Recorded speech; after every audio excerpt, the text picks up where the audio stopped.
Not all heroes wear a cape, cause mine wore a cross. And now wear a babe. Why would I get a surfboard knowing I create the wave? You keep thinking about tomorrow, know you miss out on today. This a whole new life, nothing close to a phase. Always. Welcome to Smart Love. Thank you. It's good to be back. It's always a pleasure. Yes, and I appreciate you, flying down the highway to get here because you made that commitment. I was okay with pushing it, but you were like, no, it's just I 9:15. like to get stuff done when it's supposed to be done, so we can get on to the next thing, man. I don't like missing stuff, and coming back. I ain't coming back. We gotta, let's get it, Mr. Make It Happen for sure. Absolutely. Okay, so HolyHot, what do you go by? What should I call you, nephew? HolyHot, whatever you want to call I it. mean, like, okay, so what is your family call you? Hot. Hot. Really? They been calling you that your whole life. You just been hot, and so you just turned it into a rap name? Nah, it was like sixth grade. Sixth grade, that's been my little nickname. Yeah, Really? it was Money Hot, and then it went to HolyHot once he, went gospel rap. So Okay. hot. Yeah, All right, hot. But yeah, everybody they been just saying hot. Yeah. Well, I'm glad to meet you. Good to meet you. I remember your dad telling me that you were a gospel rapper, but I hadn't listened to any of your songs yet. And then I went and listened like earlier today, and I was like, this sounds like the stuff that's on the radio right now, but he's just talking about God. Like, I love this. Mm-hmm. So I'm a fan. Awesome. Thank you. Yes. The support for sure.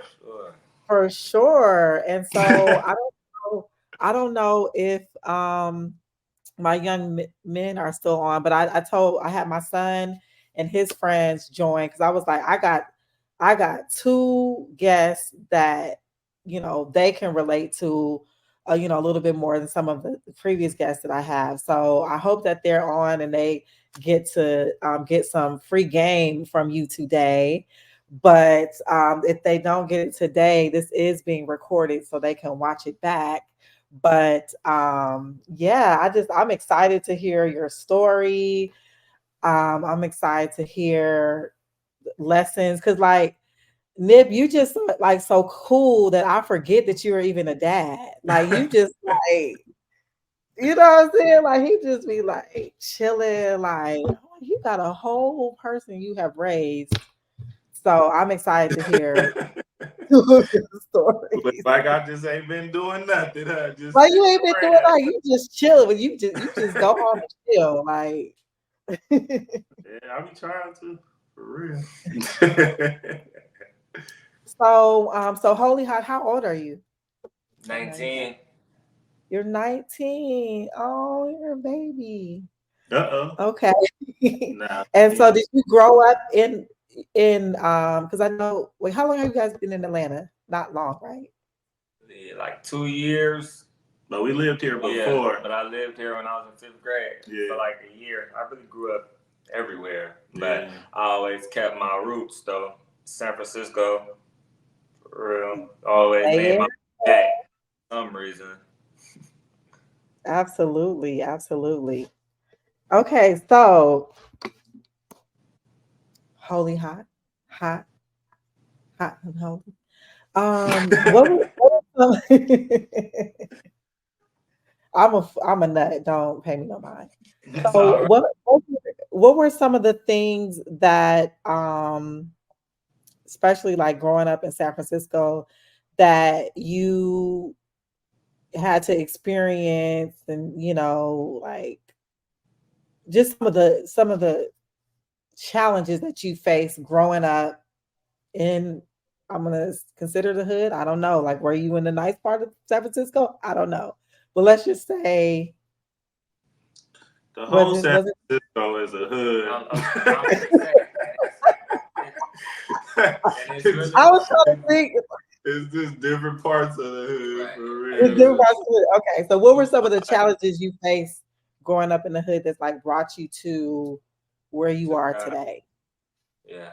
See, it's really like two sides to San Francisco, for real. Like it's the skaters and the tourist people, and then it's the trenches. Everybody, like, you feel me, as a mindset type thing, you know, like it's environmental for real. So I say the challenges, I really had challenges like the people I was around, losing friends and stuff, like early death. I knew death like too early.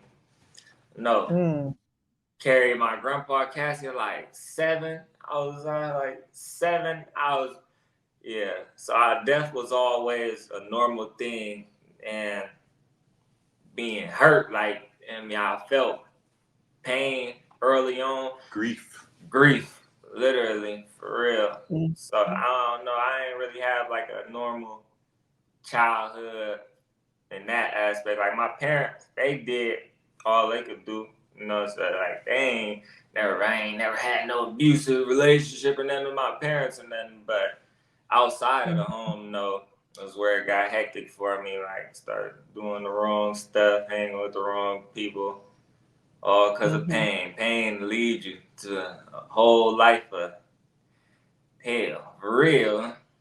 No, that makes a lot of sense. And it's interesting that you say that because as we were talking to Cam, like he mentioned that his friends, like his support system, the people that he had around him is like what he attributed a lot of his success to. So I can totally understand how, you know, your environment and the people that are around you can also send you the other way if they're not, you know, good for you or like-minded or on the same path. So I totally can understand that. That makes perfect sense. So Nip, is that one of the reasons why you all moved to Atlanta, kind of like to get out of that environment? That's one of the reasons why I came out here originally. When I first came out here, like 2008, he didn't come with me. He would just come summers, and I wanted him to come with me, but he eventually did come, like choose to come and just stay one summer. So that's definitely one of the reasons why I got out of San Francisco, because I saw that the only way to stop what was going on was to take myself out of the equation. You know what I mean? And I just seen that it was the road that I was on was 7 different kinds of destruction. I could just stay on it for real, but then it was like I had this little person that I was responsible for. So the decisions that I make couldn't be for what I had to prove, or you know what I mean, or revenge, or all these other reasons people have for staying in an environment that ultimately kills them or sends them away for life. I chose to make the decision to change Your environment. Yeah. Yeah. Well, That. yeah. Yeah, for sure. Yes. So, so this is coming from Duchess of the Bay. She's also from San Francisco. One of my besties. She says, "Why?" She said, "Oh, she said considering the entire city was hood. Did you grow up in Phil? So she said the entire city was broken up into hood. California, baby. So did you grow up in Fillmore, Hunters Point, Geneva Tower, California, baby. Fillmore, Fillmore. You don't got an R. Fillmore, Yeah. Fillmore, I think it's California. Fillmore now, but when I was there, it was Fillmore. So, you know. Those are 2 different places for real. It made me feel weird when people be like, the Fillmore. Yeah. The Fillmore. They occupy the same space, but those are 2 different places. Like when you say the Fillmore, that's like the gentrification now. I don't even think Fillmore exists for real like that no more. Nah, it's still around. It's still, I see remnants of it, but it ain't like it was though. When I was out there in the 90s and 2000s, it was up. It was a whole operation network, born and raised. So what for people that are not familiar with San Francisco or Filmo, what are some of the dangerous things, or what are some of the things that you had to deal with? Because like, I mean, I know like pimping, drug, stuff like that, killings and stuff like that, but like, maybe can you kind of describe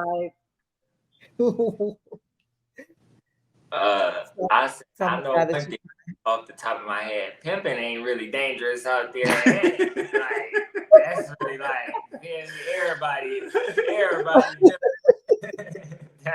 You ain't gotta worry about them. You gotta worry about pimping. That's okay. But what that's not dangerous. Worry about it is for the hoes. What you mean it ain't dangerous? Yeah.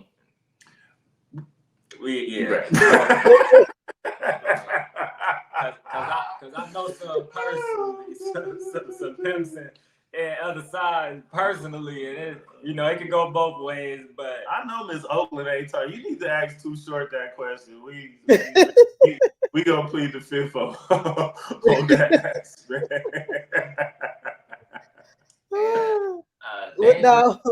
The dangerous thing though, in San Francisco, is really them cars. That's really the most craziest thing going on right now. Like San Francisco. Oh, and they will rob you though, for sure. If you got the right stuff on, the right jewelry on. Bipping and robbing. The thievery is at an all-time. Bipping and robbing. I seen that on the news. Like, they really just taking everything. You can't park, you can't visit, you can't do nothing out there. That's his generation. My generation, it was just a whole lot of gunplay, cousin. Just abundance of it. It was there, inevitable. It was like constant. It was constant, and people think, you got San Francisco, Richmond, and Oakland, and it was like the murder rate in San Francisco was just as high as Oakland and Richmond, but San Francisco was like 12% black. So it made it kind of like where those other ones, like, I think we was keeping up with their murder rates with way less black people. So it was kind of the percentage of, it was kind of wild, But it's a lot of projects in San Francisco. People don't know. Like, there's a lot of projects out there. So Nip, for you, like, what were, of course, I know the environment aside, we know the environment was one factor, but what were some of the other challenges that you had to deal with as a single dad? As a single dad? Yeah. I think that I would say trying to just like break generational curses. You know what I mean? Like my dad. So I didn't grow up with my dad like that. He did like these long prison stints. You know what I mean? He finally got out of prison when I was older, my teenage years or whatever. He said, "All right, I did enough time for me, you, and your son. All right, I'll take that, because there's a few times that has come in handy for real, because I should have been through. But I think, okay, I'll take the baton. It was like the game. I had to break the curse, the generational curse of the game. Like, okay, I did enough of the game for me, my brother, and my son, and a couple of cousins. You know what I mean? Like, this bridge is burnt. So just trying to keep him from going down that path, and every time you get on it, trying to yank him off that path has been like one of my biggest challenges.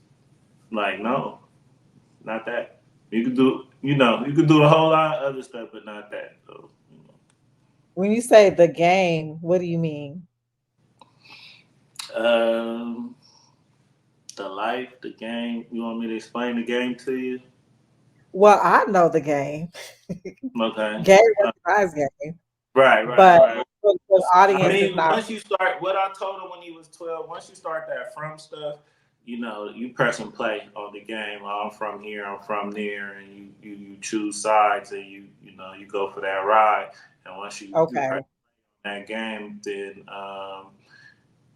you got to play till the game is over. You know, you only get a couple of opportunities to exit, or you only get a couple of opportunities to finish, or you know. But most of the time, it ends tragically, you know. But if you never press play, then you won't go through those things. So I try to keep him from ever pressing play on it because I knew what it brought. Because it starts off real innocent. You start off real young, usually around middle school. Oh, I'm from here.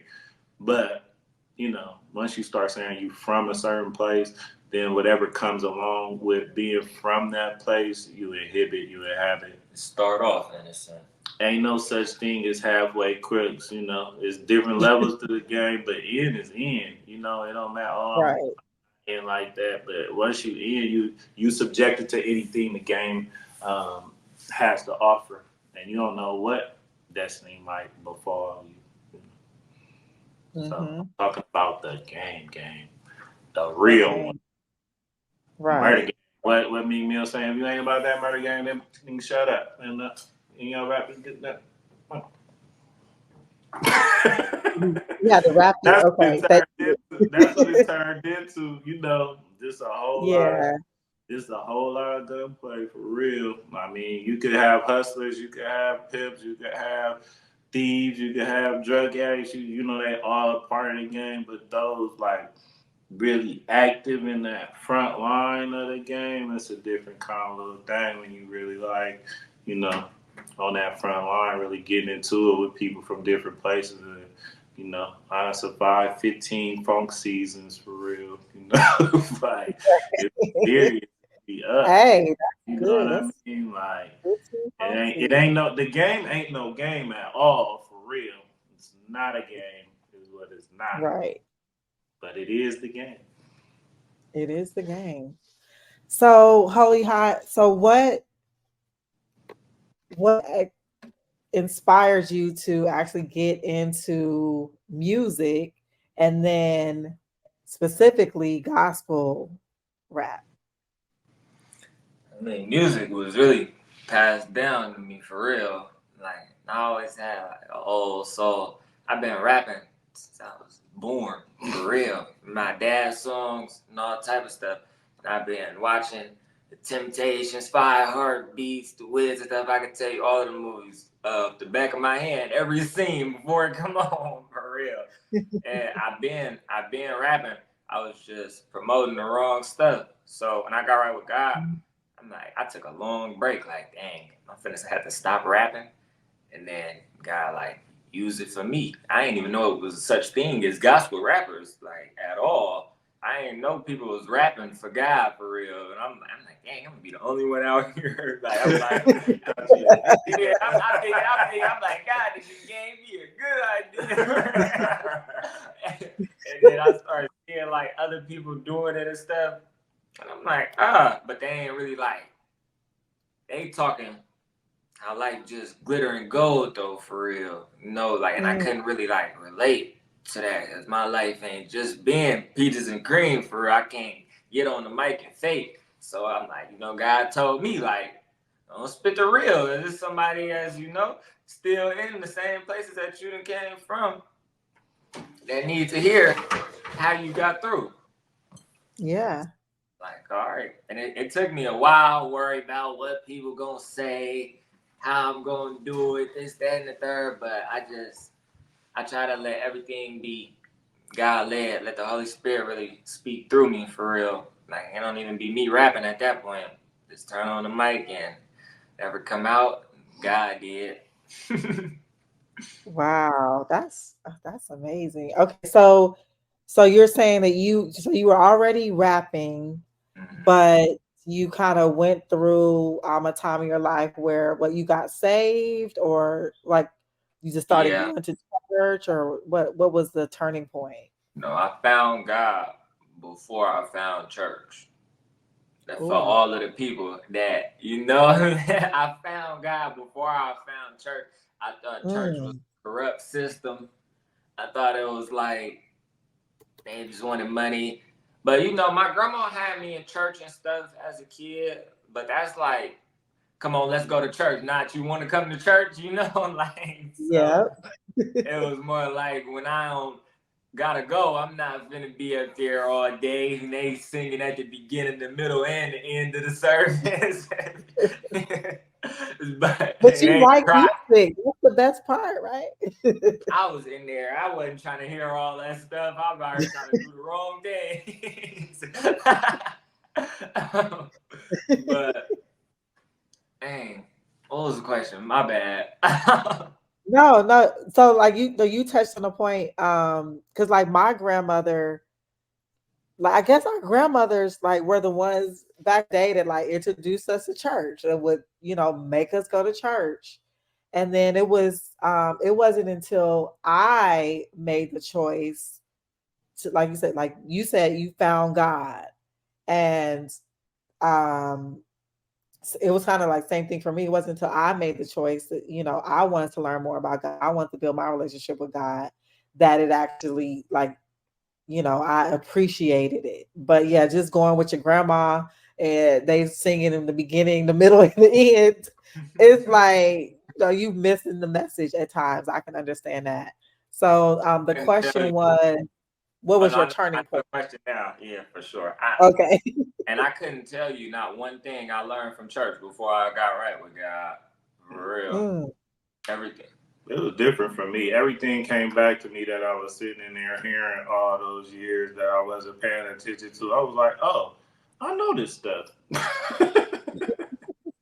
See, and then so you found God too around the same. Wait, No, okay. Well, hold on. We're gonna get to you. We're gonna get to you. Okay, go ahead. The turning point was for real my 18th birthday. Like last year, I was at a real low point. I was trying to get back up, you know, fresh new scenery. And I was like depressed, stuck in grief for real, because that was when like I was still healing. I really didn't get a chance to heal I lost my friends like back to back to back to back, like month after month after month, like August from July all the way up to November. I lost multiple people, like back to back. So I'm still trying to deal with something else, and I'm hit by something else and something else. So I'm just like, it is what it is. I'm stuffing myself with drugs, and wherever we go, that's where we go. You know, keep living. You know, and my mama told me the story of how I was born on my birthday as soon as I turned 18. And you mind if I share the story? Please share the story. So she said she was gonna get me aborted in 6 weeks, right? So it's first Sunday, 4 weeks in, it's first Sunday, she decided to go to church. Right? Pop strong, mom strong too, though. You know, she's a single mother too. You know, and my brother dad was in the streets. My dad, you know, wasn't living right back then. You know, so she like, I'm not finna do this again on my own. So she finna get me aborted in 4 weeks. So she go to church, and the lesson for the church is spiritual pregnancy. And the only one that knew my mama was pregnant was the pastor, because that's like sort of my auntie in a way. But she ain't know my mama was finna be at this church today. So, you know, God don't make coincidences at all. So every key point is a drop of water hitting my mama on her forehead. And she get up, check the seat not wet. Her and my auntie start crying and stuff. And they asked my mama to come up and pray for her. And the pastor lay her hand on my mama's belly and say, don't worry, keep the baby. This gonna be your blessed child. So Pop said he don't remember this, but my mama said I wasn't there. No, this part. My mama said he was in the game. He was in the game. He wasn't there. Look, my mama lead a church. She said, this is what she tell me. She said she called my grandma and said she keeping the baby. She said she called my dad and say she keeping the baby, and she said my dad said if you keep the baby, I'ma kill myself. No, and then I said this is what I said. She said Jesus told me to keep the baby, and I said, is he on the main line? Because he didn't tell me that. So call him back. Tell him what you want. and That's what I remember saying. And she said she was like, "No weapon formed against me." You shall prosper. I've never been suicidal. I don't even play like that. And then they had me. Came out, umbilical cord choking me out. Had 7 knots in my umbilical cord. Said that was a sign of intelligence. Unraveled me. Took a deep breath, and the devil been trying to take me out ever since. Just hearing that though, it was like, dang, if God this real, if God like real for real, like why I'm seeking all this other stuff, like feel me, like it's like man, piece by piece, step by step. It was a process. Okay. No. For sure. Wow. That's a great story. Like, wow. That's I gotta let this sink in. Okay, so Nip, at that time you were still in the streets. Yes. Okay. But in the streets, I don't know. It's different for everybody. For me, it wasn't like that's what I was doing. Like I was seeking to do that. Like I was doing all kind of stuff. Like the same year before I graduated from City College and I dropped the album and like I was making movies. Like I wasn't just one of them people that just like, oh, so like this is what I'm trying to be when I grow up. Like that was not my thing. It was like I had to go through it because I was placed in it and it wasn't no way around it. You know what I mean? But I feel like I was always looking for a way through to get out. Okay. And so you're and I'm just trying to think about the timing. Okay, so you're 18. Okay. So no, you're 19. Okay, so at the time is Hot your only child? Yes. Okay. All right. So your first and only child is born. Mm-hmm. And as a parent, I know that puts like a whole nother level of like, stress and, pressure on you to survive. You were in survival mode when it was just you, but now you have a child that you are responsible for, right? So I know that, puts extra pressure on you as a parent. So Hot comes into the world. Now, how does that change the trajectory of your life and like where you were going and what you were doing? And I mean, like I said, with the game, you can't just stop. You know what I mean? Like you can't just stop. Especially you be in too deep. I think he was like, let me see. Which he was like 2 years old when I got shot. When I got shot, he was like 2 years old. And I remember him. They brought him up to the hospital and he was crawling all over me and I couldn't even like get him off of me. And I'm like, somebody please get him off of me, please. You know what I mean? And he was like, Dad, you got shot? I'm like, yeah. He was like, you didn't have your gun? And I'm like, yeah, you can still get shot when you got your gun. For sure.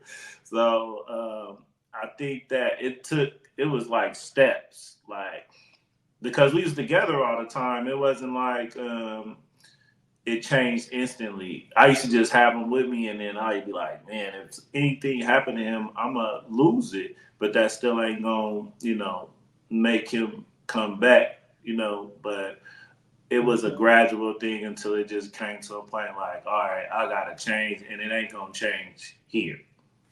For real. Yep. So would you say that is kind of what started you on your path to your salvation, or like what was your story? After I did leave, he was about 3. I came out here, and I was just looking for peace. You know what I mean? I was just looking for peace, and when I came out here, I had quiet. And like I said, quiet is not peace. You know what I mean? But it's a good environment to find it, but it's not it. So I went through the process, and then I had my Paul on the road to Damascus experience, and then I found peace. So yeah, I was looking for a peace, but that is the initial thing that definitely want to make me change, because I was looking at him and he acted just like me, and I was like, "Is that how I act?" I said, "I don't think I want him to grow up and he's watching everything I do, but I'm not thinking I'm being an example. I'm just shaking and baking. I'm moving and grooving. I'm doing what I'm doing. You know what I mean? But he's watching Yeah. everything that I'm doing, and he's doing it. Like I used to tell people what to do, and he would tell them what to do. I tell my little brother, "Hey, go give me something to drink." Yeah, go get him something to drink. He's practicing. You know what I mean? Telling people what, and I used to ask, "What are you doing? Stop doing that." Every time I tell somebody something, you tell them too. Like I would just tell them that. But I'm not even thinking. I got so much going on. I always had him with me though. You know what I mean? He was always like with me. I wasn't even, I knew he wasn't good, but he was good with me. You know what I mean? I ain't even good, but he good with me. So, but I had to, really look at the fact that he's watching everything I'm doing. Yeah. You know? Yes. So Nip, like what were some of the lessons that you learned the hard way that you tried to teach him so that he did not have to go down the same path? I think one of the initial things that I told him when he got around 12, 13, and I saw him kind of like trying to go down different paths, and I told him rule number one in the game is there is no rules, and then it's a million other rules that follow. You know what I mean? But rule number one is it ain't no rules. So while you thinking and basing and looking and thinking, and then also, a lot of your friends ain't your friends, God. You know what I mean?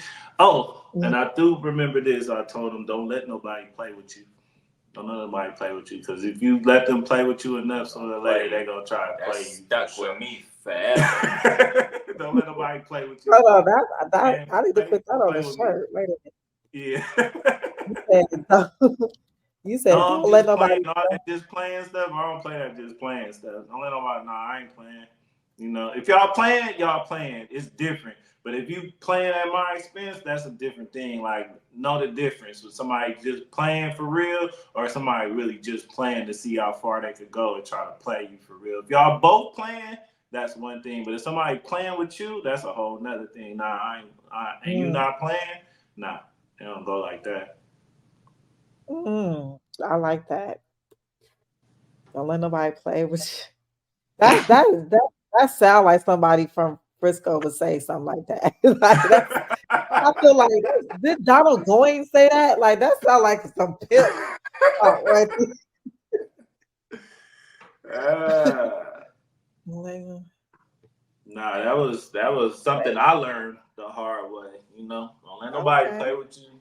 They set you up to play you for sure, and you definitely Mm, gotta watch your friends as much as you gotta watch your enemies for real. San Francisco is like a real political, like it's so intricate to me. It ain't like so rah rah to where they just be like shooting in the streets, like no mayhem and this like that. But you would definitely mhm, come up missing by the morning, and it'd be somebody you was with, and it'd be somebody that was laughing with you, and it's way more political and personal and treacherous just to me. You know what I mean? Like you can't really mhm, trust the people that you be trusting for real, because Trust nobody. nobody buddy. It's unfortunate that you have to be like that, but it's preservation though. I was raised right in the wrong place, so all the good things that I learned at home, by the time I came outside, all the attributes and values I was given turned out to be weaknesses in the projects. You know what I mean? Sharing and being nice and caring and all this other stuff will get you ate up and chewed. dog eat dog, Yeah, definitely. So did you like grow up like do you have like a big family Mm-hmm. where you are? Okay, so because like that was like one of the things I always remember. And we talked about this a little bit like on the show the other day, like having like my cousins, you know what I'm saying? Like my blood, like you can trust your blood. Well, you should be able to trust your blood more so than, you know what I'm saying, the outside influences. And so like even I just look at it like, you know, in Oakland, for example, like every other block, like you know what I'm saying, oh yeah, my brother, that's the block my brother run that block. Everybody know my brother, I'm good over there. Over here, you know, oh everybody know all my cousins, you know, I'm good over here. So like, did you have like that family elite like village kind of a So yeah, little bit, or was I'm that kind of street too? like I'm kind of like the oldest, you know what I mean? So it was like as far as all the grandkids and stuff, like, and I had one cousin for real that really uh, we hung out in the streets. Like most of my family was not in the streets. You know what I mean? They was wherever they was. Like I had scattered, but I feel like most of the time I had to kind of like make it on my own. You know what I mean? So I learned that as well. Like the buck stops here most of the time. Like as you get older, like I'm not finna leave here and go get somebody else to come handle my issue. You'd be dead by the time you try to go get somebody because you can't handle it on your own. So I Right. I grew to learn that. You gotta handle stuff on your own. So I think I'll more be the person that you'll come get than the person to come get for Yeah. real. Well, I was You just know? wondering, like you know, did you have? Because I can understand sometimes the influence of like family that's in the street that kind of like draws you to it. But then also like if you have family that's that's not a part of that lifestyle, and it's like did you like gravitate towards it because you thought it was cool? Or you know what I'm saying, like it wasn't anybody like pulling you out like, nah, you're not going to the streets, you gonna So do X, Y, I'm literally like what you call a product of my environment. I was plopped down and they was literally selling crack on my front porch. Like on my front porch. If the game is on your front porch, it's kind of like inevitable. It ain't no way around it. You know what I mean? And then as soon as you get off the porch and you go outside, you surrounded. And I seen yeah. people, a lot of dudes that had their dads and stuff like that, and they would just stay in the house and they would cornball them out, and but they didn't go that route. But some of us, I feel like the game just chose. You know what I mean? It's like Never Land over there, the Lost Boys, just running around doing whatever they trying to figure it out, looking for examples. Like it's you know, I often think, oh, I could have just went another route, but the only way out was through for me. Seemed like because I didn't choose that. It wasn't like I wanted to do that. Like it was just something that I had to deal with on a daily basis, every day, just navigating. Trying to keep my bike, trying to keep my coat, trying to keep my, you know what I mean? Keep, Yeah, you know what I absolutely. mean? Trying to keep my own lunch, trying to keep my money, trying to keep like, yeah, check this out. The buck stops here, get tired. Yeah.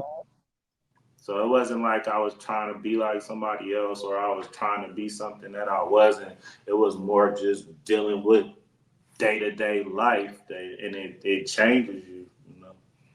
Yeah, absolutely. Absolutely. So hot.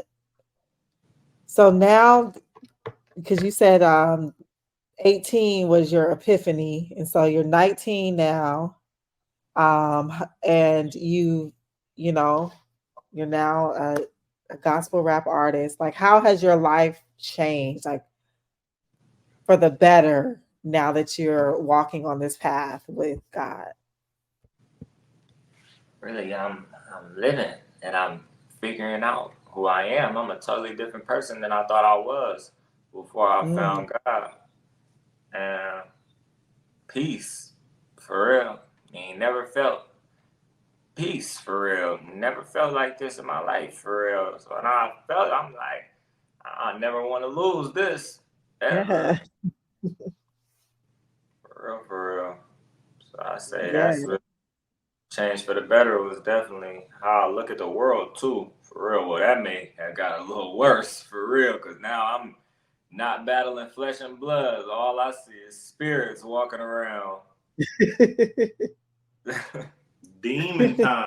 For real. So, what are 3 pieces of advice your dad gave you that you apply now? Women are a distraction.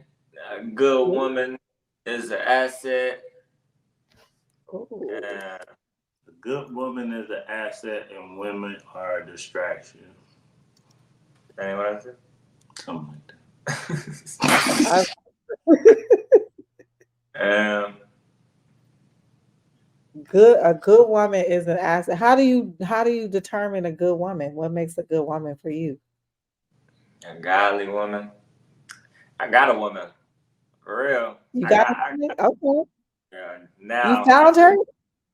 for sure. Okay. Got a woman way over town. She good to me. Oh yeah. So is this someone that you met like after you know started to change your life, or is this someone that was like just held you down and now y'all are going through it together? Nah, we re-met each other, but I knew her since middle school. But we re-met each other, and yeah, that's Okay. good. That's good for me for real, cause she like understand, cause she from San Francisco too, so she like understand, the switch for real. Like I could tell you a million times, but if you wasn't really around, you would never really know how I look is not how I was feeling or what was going on for real. Mm-hmm.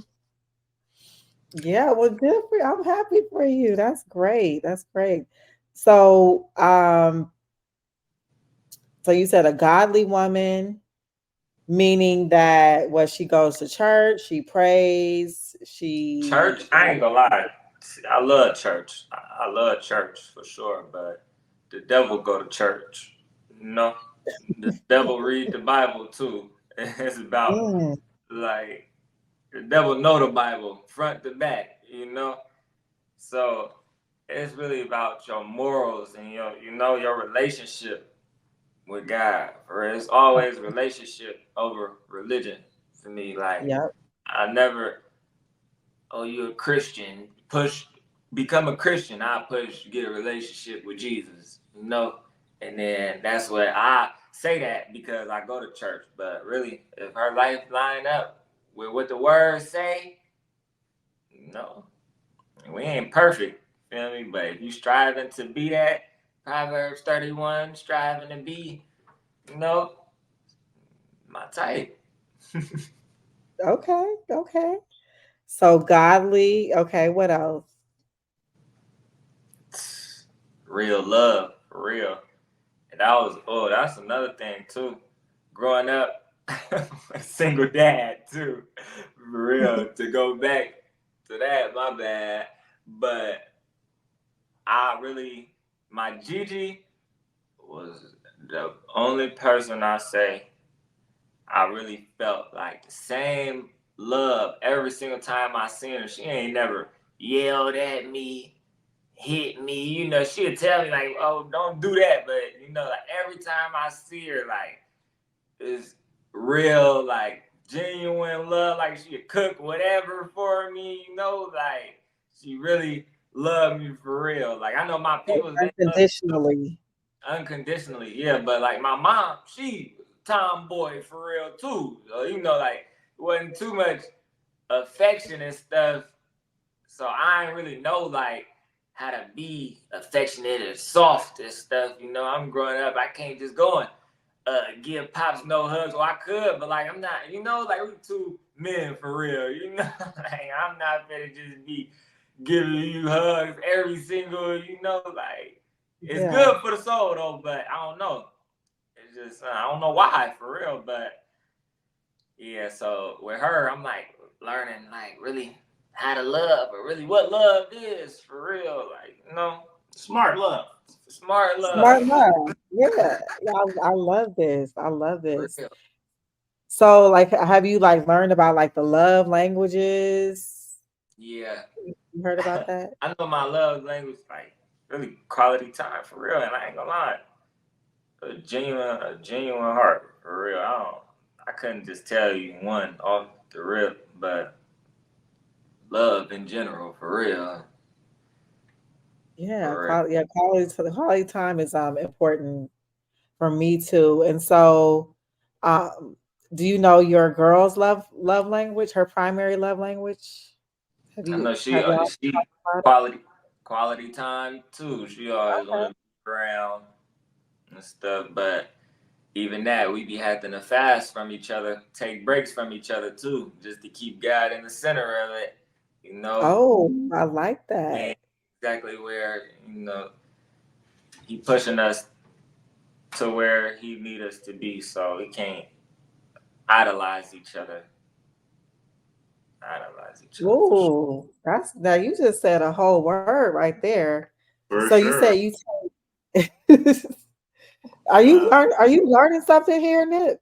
Look, Oh your son yeah. is Listen, he's for preaching sure. to us right here. Okay. We So sharpen you said iron around this thing. I see. I love it. Okay. So you said you have to take fasts from each other so that you make sure you keep God in the center and that you don't start to idolize that relationship or each other more than God or God's purpose. That's Because if wow. God, At 19, you know this?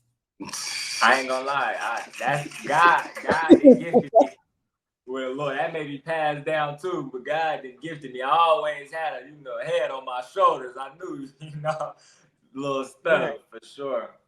But God ain't gonna bless you with what He know you gonna replace Him with for real. So Mm. that's a Whoa. discipline come in, and I know this is God sent. So ain't no way I can put this above God's. No, that'd be foolish. I think that's what Yeah. happened to Adam for real. Yeah.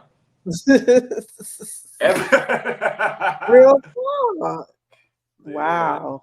That's what happened to Adam. He took that apple God told him not to, and Eve told him to, and he took it and ate it. Dang well, God told him not to eat that apple, and he listened to her. So, okay, so like I'm intrigued with these fasts. Like, tell me more. So, so like, so you mean the reason why like I'm pressing you on this because someone just told me the other day that like they were like had to take a fast from like communication, which is why like my phone calls weren't coming through and text messages weren't being returned. And so on my end, oh, you ignoring me. Oh, you like what? So I'm like doing my womanly things like in my head, like, okay, he tripping. So how do you balance that? Like, do y'all come to an agreement? Like, look, we're gonna take a fast from each other, or do you just turn your phone off?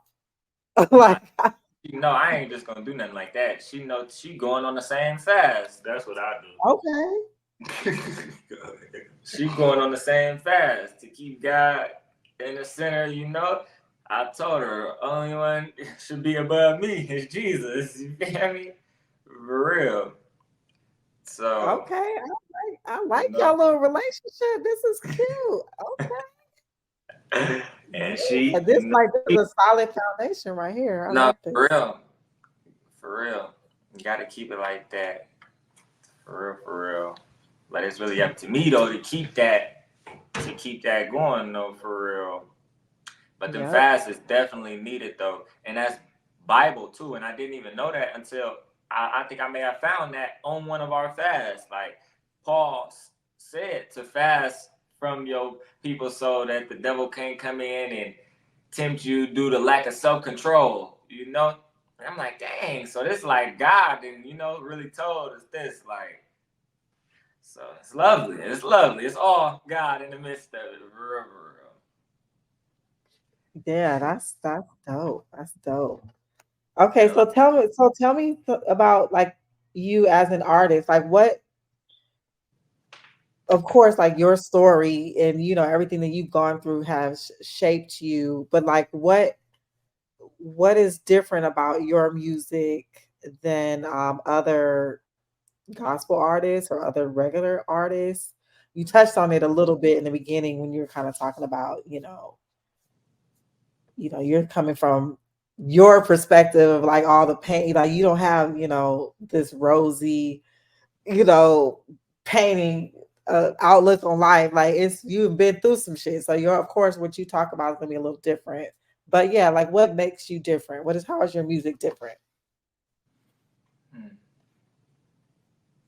I say for real, I'm not coming in trying to sound like I'm still in the streets. Like I didn't just literally really escape that stuff. I'm not finna get right with God. I hear a lot of gospel rappers, and no shade to them. Like, if God ain't convicted them, then like that's their relationship with God.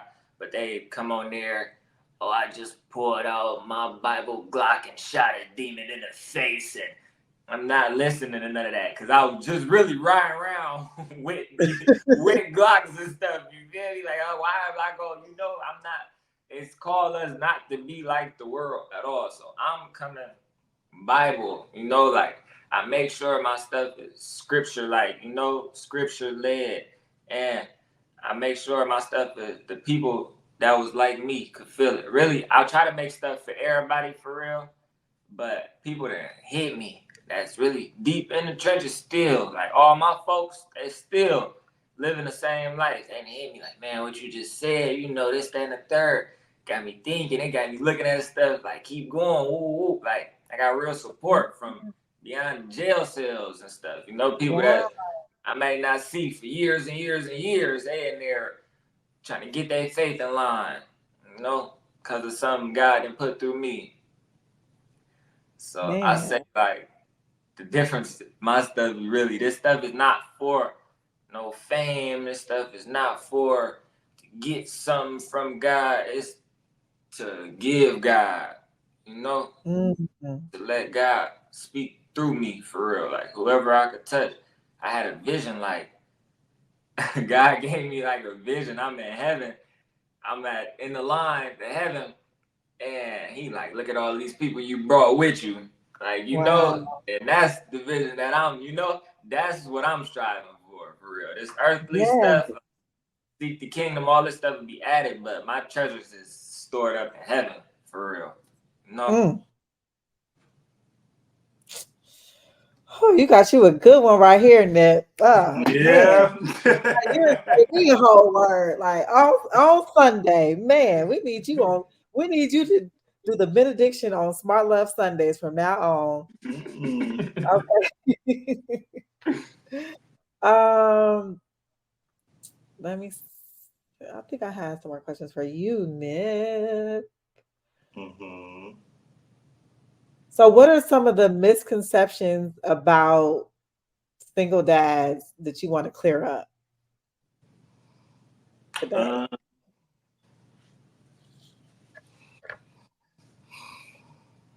I don't know. I don't know very many single dads really, and I don't know what the misconceptions are. What are some of the misconceptions?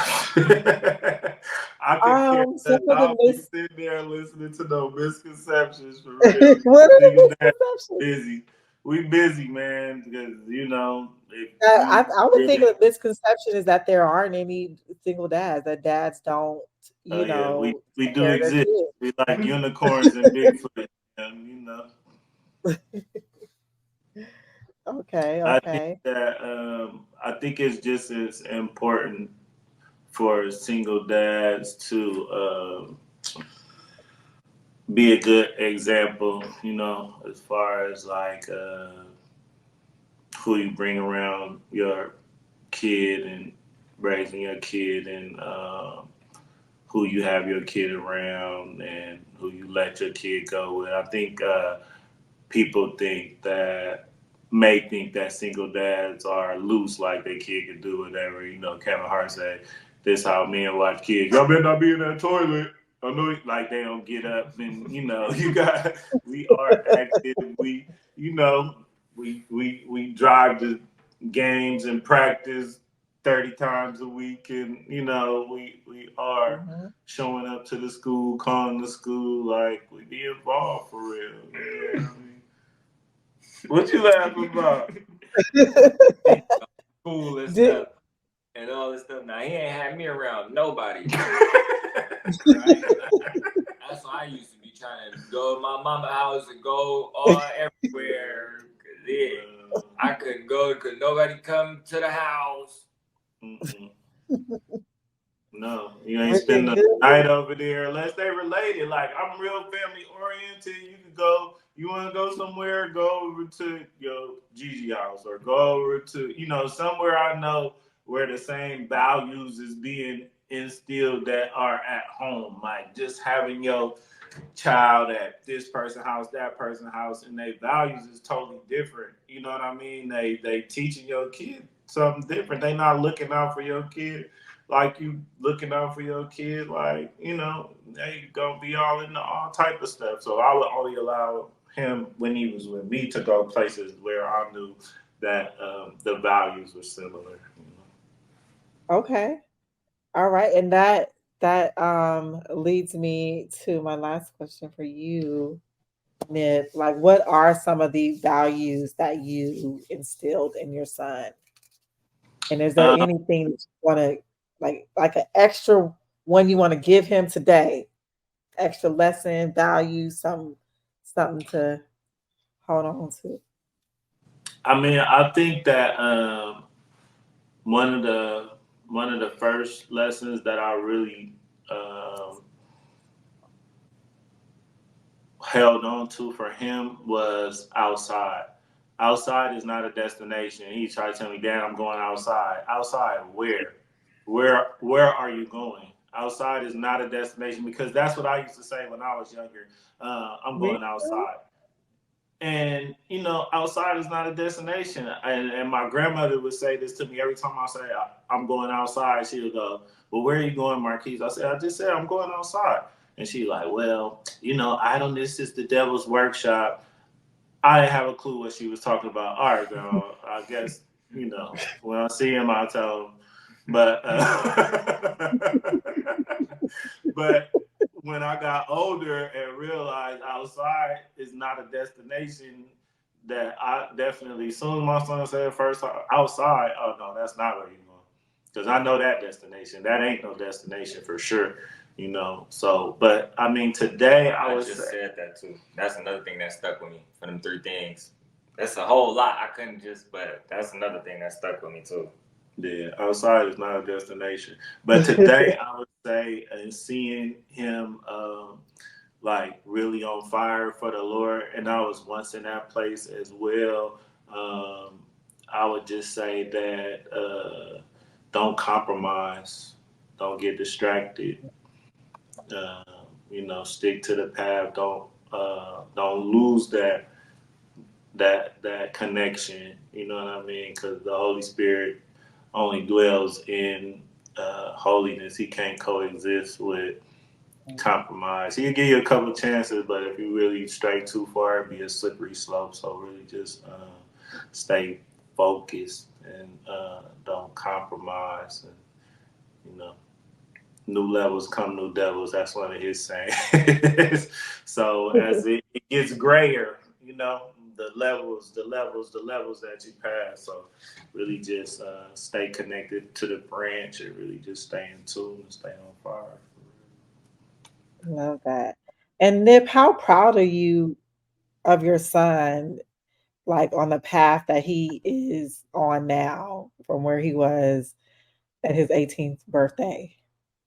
I'm extremely proud of my son for sure. I feel like it's definitely a lot of stuff he could have did because I told him a long time ago, I can't be there with you when you know, every day, all day to That's make another these. thing.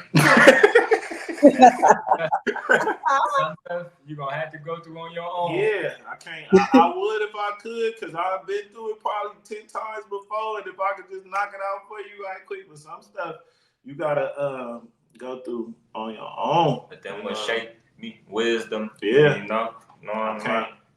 You know, protect you from every single solitary thing. I would if I could for sure, but you need to become the man that you need to be, and to do that, you have to go through certain things and overcome certain things. You know, they say the measure of man is not by what he accomplished, but by what he overcomes. You know what I mean? So, I applaud the accomplishments. I support and all that stuff, but the overcoming is what I'll be most proud of, and making a conscious decision of your own. Because I've never been the followy type. You know what I mean? As long as you making your own decisions, don't follow the crowd guy. The crowd of everybody. That's the everybody jump off the bridge syndrome. Ain't nobody got time for that. I'll be standing there looking like, well, I guess I'll go that way. For sure. Okay. Guess I'll cross the bridge and not jump off of it. I don't know what y'all are. That's crazy. Like, can we build a bridge? Like, what are we doing? Yeah, something. Jump off of it. What? I don't care. I'm the only person to say, no, I think I'll cross. Y'all can and then Hot, what are you most proud of your dad for? Still being around for real. Yeah. Being through and seeing it all for real. For real. Strong for real. And still, keep me as shielded from life as possible, like to keep me, you feel me, moved around, got a good house, I don't got no complaints for real. Proud of everything for real, and he, work ethic and all for real. He always doing something. He's always doing something. I'm trying to get right for real. I'm trying to get my work ethic right. Cause I be feeling like I ain't doing enough. Never too much. Y'all been always doing something. Yeah, my kids be gonna be the same way. They be like, Mom, when do you sleep? I mean, I sleep. Yeah, I sleep for sure. Yeah, I sleep. But when I'm up, it's up. Let's go. It's up. It's on. Okay, and then so Hot, do you have just one last piece of advice that you would give? I would say like someone your age, with struggling with maybe some of the same things you struggled with in your past, and and trying to find purpose, self, any of those things, God. This just one piece of advice that you would give. Really, you'll never find the peace that you're looking for, and because everybody in the world, like, you can't name one person that's not seeking peace, like, whether it's through the sage or whatever. But anything that you're going through in this life, whether it's, anything you seeking, whether it's the women, the money, the fame, whatever, it'll never come unless you got a relationship with God. And the people in your corner that's encouraging you to do bad things, they do not want you to succeed in life. That is not real love. If they love you, they'll tell you to do better. They'll tell you to do better for sure. Like my big brother and them, really in the streets. They run, they blocks and stuff, And I'm thinking like, dang, they don't fool with me for real, but they really love me because they tell me like, go home, like, feel me, like, stay out of chaos. My dad, everybody, like, feel me, like, tell me like, stay out of the hood, stay out of. You feel me? Go hoop, go somebody rap. that really love you don't want to see you in harm's way. Like I Yep. never brought my people around the game. When I was outside, like people had their little brothers and little cousins out there. No, I'm not bringing.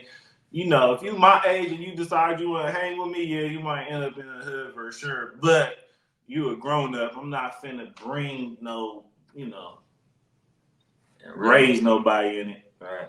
For real. So that's like, you know, like if you don't got people in your corner, if them people is encouraging you to crash out, like, come on now, and don't take advice from nobody that you don't want to be like. Ooh, that's a good one. If he's 50 years old on the same, you feel me, the same block in the same route, he's still trying to thug. Don't take no advice from him. Learn what not to do. That's what got me far in life too.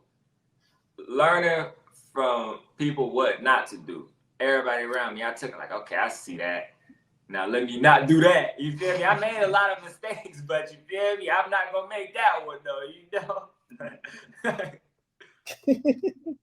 Really create your own wave, bruh. For real. That's really advice to the youth to, you know, create your own wave. And everybody will bring a surfboard. I love it. I love it. All right, all of you that's watching, make sure you like, love, share this conversation. We need more positive messages, like real experiences, real stories. We need this out there, not the psyop, not the, you know, the fake news. And this is some real stuff right here. Like, to see the path that you both have gone on to, you know, find self, find God, like this is inspiring. So I'm glad that you were able to join us and share your stories. And we're going to follow you. Like I said, like you have a fan in me. So I really like your music. And I'm going to be bumping it. And I'm going to add it to my gospel playlist. Because I have I have my playlist that like gets me up every morning and like helps me get my day going. And I have like some Lecrae in there, but I don't have like a lot of like gospel rap in there. Now I do. Now I'm about to add HolyHot to my playlist. In Jesus' name. Okay, well, thank you both so much. I appreciate you. I appreciate you, Nip, like flying down the highway, getting here. I don't know how you was texting and driving, but you was in the chat. Man, look, I be doing everything, shaking and baking, man. But because you know I show up for you too. Like you had me working like I was a member of the staff.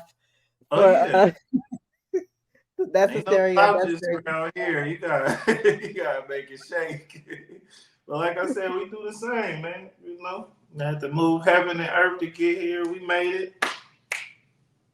I ain't even took my suitcase out the trunk, but did you bring back some beignets? Is what I want to know. No, we ate them all there. Crazy food in the refrigerator right now. Yeah. I ain't even looked in there. I need a water or something. But yeah, thank you, Smart Love, for having Nip Swag and HolyHot. Check out the Necessary Unnecessary podcast every Thursday. We live. You know, it's up. Yeah, I'm gonna let y'all know. And HolyHot, your music is everywhere. Apple Music. Yeah, all platforms. HolyHot. I just dropped Narrow Road. Y'all go stream that. Still healing. You know, lock in Jesus' name. All right. Amen. You've been blessed, Smart Love. All right, we out. Thank you. Bye. So I can't do if. Ask why you change styles, cause God gave me the gift. If the day reached 6, then forget about the 5th. I was blind.